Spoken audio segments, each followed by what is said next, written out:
Hi everyone, Markaboy with you once again on another very rainy day out in the woods in the shop off-grid. Welcome to my latest acquisition. The price was right, as in $0. A beautiful, at least 100-year-old Cowan brand made in Ontario, Canada planing machine. Full-on cast iron industrial scale. Had to take it all apart to get it up here.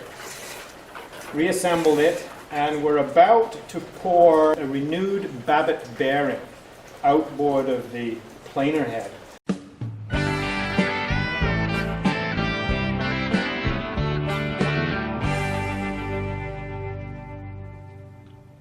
The drive side has been retrofitted with a modern ball bearing, which was possible because the previous owners somewhere down the line had removed part of the original casting and were able to fit the modern ball bearing on with the help of this 1/4-inch steel plate. However, on this side, the drive mechanism for the rollers, etc., interfered with the placement of a new bearing, so we're stuck with the old Babbitt bearing. I've had the shaft reground so that it's beautifully smooth and concentric. And we've got it set up so that we can place it squarely, accurately parallel to the bed, ready to pour a new Babbitt bearing into the lower shell as part of the casting of the whole unit. Prior to setting up the shaft and pouring the hot molten Babbitt, we need to ensure that the Babbitt is not going to stick to the shaft. We need to be able to release the shaft from the Babbitt once it's hardened so that we can dress the bearing and make everything comfortable. And the way that historically this is being done, and seems to keep on working, is we take an oxygen deprived flame, in this case we're going to use an oil lamp, to coat the prepared shaft in soot. And this resists heat when we're heating up the whole unit, and stops the molten Babbitt from sticking to the steel shaft. Now, between... Yeah, I'm good.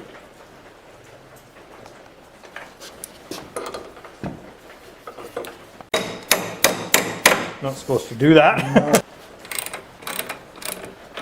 The casting, damming, positioning putty. Just going to roll it into a nice little sausage shape here, and then this will dam the molten Babbitt on the outer end of the shaft, like so. What we have now is we have the newly ground and polished shaft blacked with carbon so the molten Babbitt doesn't stick to it. We have the outer end dammed with the putty, the heat-resistant putty. I have some high-temperature gasket collars on the inside end of the shaft that are taking care of the damming for the most part at this end. I have some small metallic non-combustible wedges that I'm going to insert at the back of these collars to make sure that they're flush with the casting and we don't get any leakage. Once the Babbitt is molten, the old timers suggest taking a piece of, I can't remember which species of wood, to dip into the molten Babbitt, and if it chars, your Babbitt is at the right temperature. It's somewhere around 700 or 800 degrees, I think. I'd say heat in this area here. Yeah, see what happens.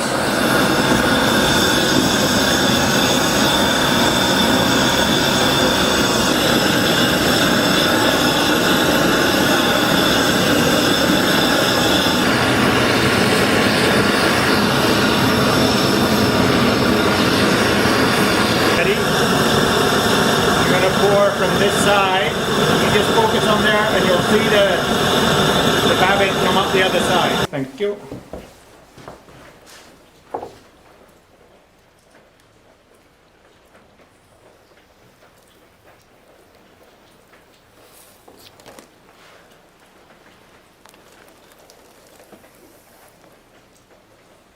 That's it. We have a touch of overflow here. That's no problem, but no leaking from the damming. So quite pleased about that.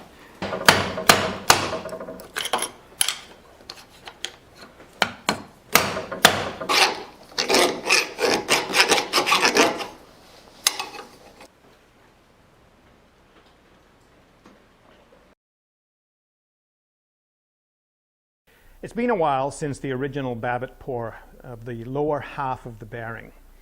In the meantime, I've been very busy with other things, but I did manage to pour the top half of the bearing and reassemble the beast.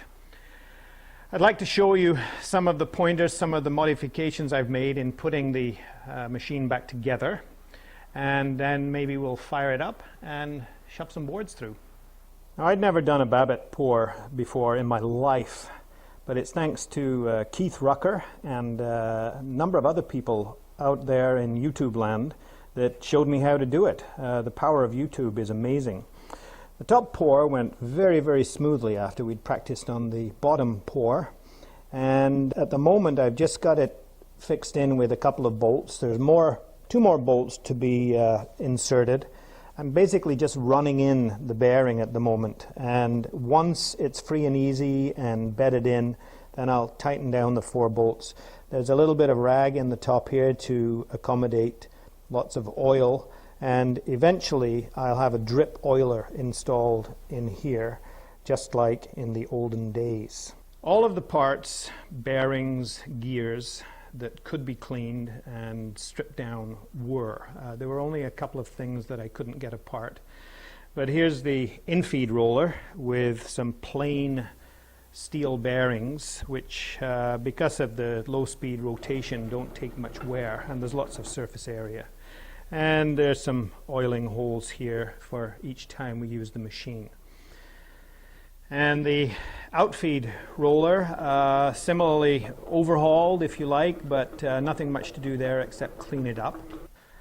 This is the monster cutter head. It'll cut a 20-inch wide board, 2 knives, 2 solid knives in pretty good shape. I've cleaned them up and honed them with a diamond hone. They're straight, no nicks, believe it or not.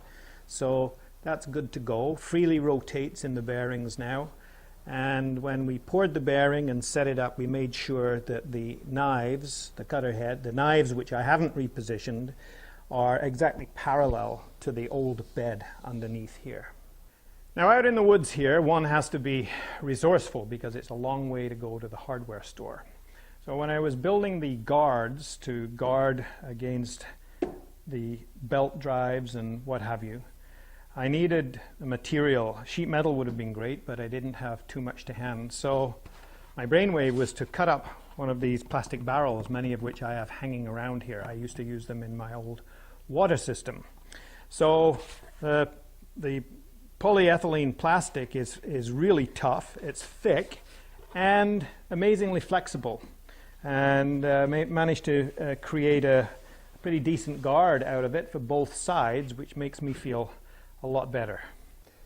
Now, it's important to remember that this machine is well over 100 years old, and that originally it was set up to be driven from a line shaft with leather belts, presumably, and maybe even a steam engine driving the shaft.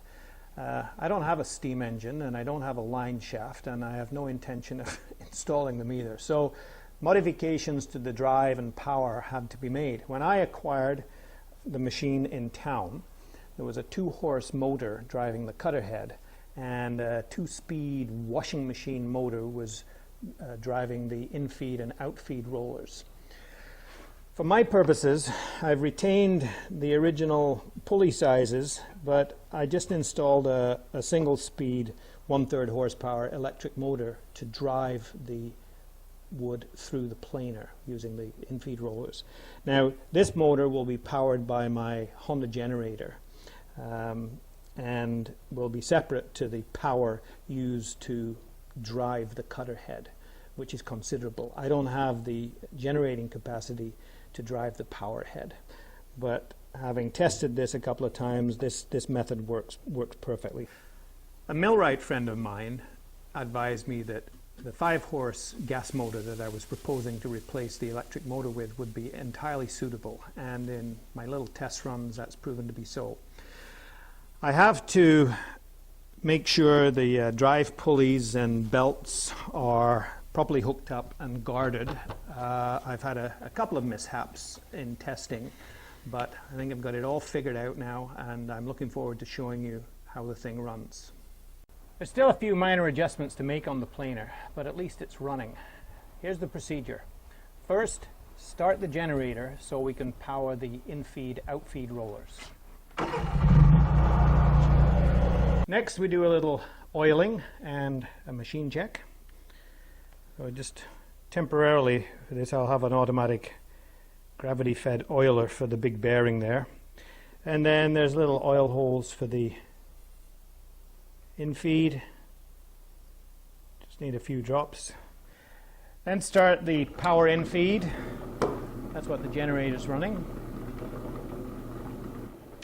Now for some hearing protection, and boy, we're going to need it.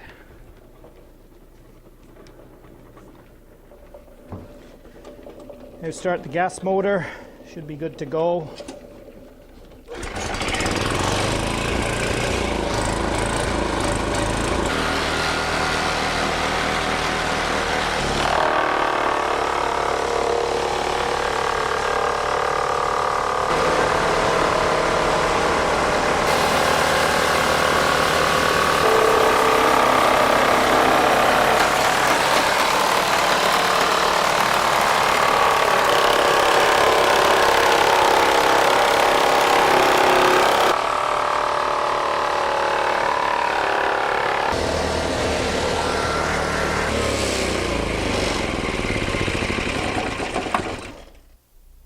There, that's all for now.